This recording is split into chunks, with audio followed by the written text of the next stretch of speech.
Berlin, in the spring of 1945, was a city in ruins.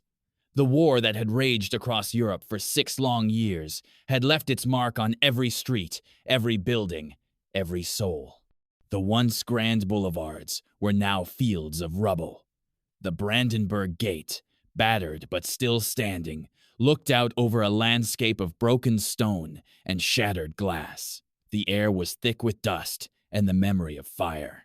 For the people of Berlin, survival was a daily struggle. Food was scarce, water unreliable, and the future uncertain. Families huddled in cellars and makeshift shelters, listening to the distant rumble of artillery and the closer sounds of their own hearts beating with fear and hope. The city that had once been the proud capital of a mighty nation was now a place of ghosts and questions. But even in the darkest days, there were signs of life. In the early mornings, as the first light crept over the horizon, women and men emerged from the ruins, carrying buckets and shovels, determined to reclaim their city one brick at a time. They were called Trümmerfrauen, the Rubble women, and their hands bore the marks of hard labor and quiet courage. Among them was Anna Keller, a widow in her early 30s, whose husband had been lost on the Eastern Front. Anna's days began before dawn. She would tie a scarf over her hair, pull on her worn boots, and join the line of women making their way to the nearest pile of debris. With every stone she lifted, every wall she cleared, Anna felt a small measure of control return to her life. The work was back-breaking, but it was also a kind of healing, a way to build something new from the wreckage of the past. Anna was not alone. All across Berlin, people like her worked side by side, their differences forgotten in the face of shared hardship. Old men who had once worn uniforms now wielded shovels. Children scavenged for firewood and scraps of metal. Neighbors who had barely spoken before the war now shared what little they had. A loaf of bread, a cup of water, a word of encouragement. The city's fate was not only in the hands of its people. In the summer of 1945, Berlin was divided among the victorious Allies. The Americans, British, French, and Soviets each took control of a sector, their flags flying over the ruins. The city became a stage for the new tensions of the Cold War, a place where East and West eyed each other warily across barbed wire and checkpoints. Yet, for most Berliners, politics was a distant concern. Their focus was on survival and rebuilding. The first priority was shelter. With so many homes destroyed, families crowded into whatever space they could find, abandoned offices, half-collapsed apartments, even subway stations. The city government, such as it was, organized teams to clear the streets and repair the water and power lines. Every day brought small victories. A street reopened, a bakery back in business, a school welcoming children once more. Food was a constant worry. The war had left the countryside devastated, and the city's supply lines were in chaos. People lined up for hours at distribution centers, clutching ration cards and hoping for a little flour, a few potatoes, a precious egg. Black markets flourished, and barter became a way of life. Anna traded her late husband's coat for a sack of coal, her wedding ring for a few tins of meat. Each transaction was a reminder of what had been lost, but also of the will to endure. As the months passed, the city began to change. The rubble piles shrank, and new buildings rose in their place. The sound of hammers and saws replaced the silence of destruction. Children played in the streets again, their laughter echoing off the walls. The first trams rattled along repaired tracks, and the smell of fresh bread drifted from the bakeries. But the scars of war were slow to heal. In the eastern sector, under Soviet control, life was especially hard. The authorities imposed strict rules, and dissent was not tolerated. Yet even here, people found ways to resist and to hope. Anna's friend, Greta, worked as a nurse in a makeshift hospital.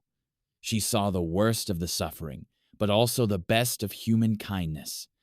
"We have nothing," she would say, "but we have each other."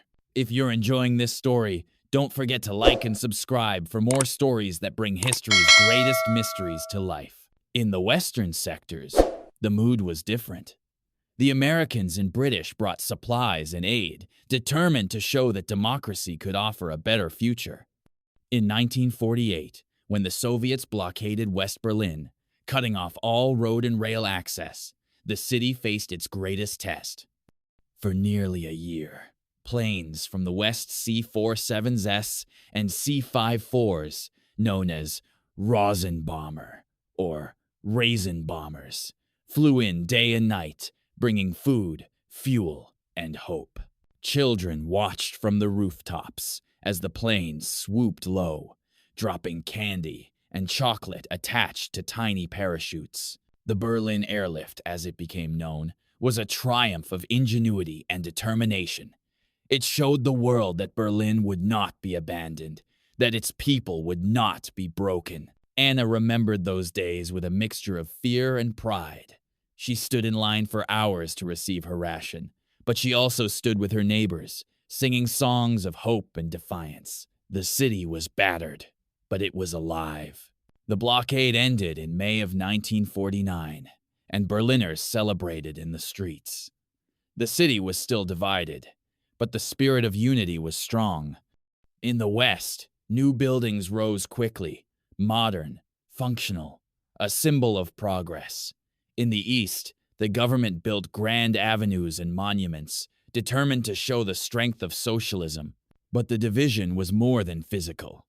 Families were split, friends separated by walls and checkpoints.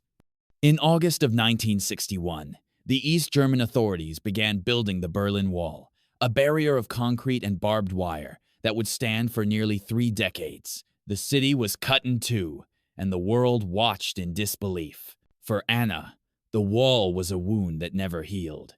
She could see it from her window, a stark reminder of all that had been lost. But even in the shadow of the wall, life went on. People found ways to connect through letters, secret meetings, and the shared hope that one day the city would be whole again. The years passed, and Berlin changed. The scars of war faded, replaced by new buildings, new faces, new dreams. The city became a center of art and culture, a place where East and West met and mingled. The wall became a canvas for graffiti and protest, a symbol of division but also of resilience. In November of 1989, the world watched as the wall came down. Crowds gathered at the checkpoints, their faces lit by hope and disbelief. People climbed the wall, danced on its surface, and chipped away at the concrete with hammers and chisels. Anna, now an old woman, stood among them, tears streaming down her face. She touched the wall, felt its rough surface, and remembered all the years of waiting, of hoping, of rebuilding. The reunification of Berlin was not easy. The city had to heal old wounds, to bridge the gap between East and West. But the spirit of resilience that had carried Berlin through war and division now carried it into a new era. The city became a symbol of unity, a place where the past and the future met. Today, Berlin is a city transformed. The scars of war and division are still visible, but they are part of the city's story, a story of destruction and renewal, of loss and hope. The Brandenburg Gate stands as a symbol of peace, its columns weathered but strong. The streets are filled with life artists, musicians, students, families from every corner of the world. The Trümmerfrauen are remembered in statues and stories, their courage honored by a city that would not exist without them. Anna's grandchildren play in parks that were once fields of rubble, their laughter a testament to the power of hope. Berlin's story is not just about buildings and politics. It is about people, about Anna and Greta, about the men and women who refused to give up, who built something new from the ashes of the old. It is about the power of community, the strength of the human spirit, and the belief that even the darkest night will end at dawn. So, the next time you walk the streets of Berlin or see the sun rise over the Spree, remember the story of a city that refused to die. Remember the hands that cleared the rubble, the voices that sang in the darkness, the hearts that dared to hope. Remember that history is not just made by leaders and armies, but by ordinary people who choose to rebuild, to forgive, and to dream. If you enjoyed this journey into the heart of Berlin's history, don't forget to like, subscribe, and share. There are more stories waiting to be told right here.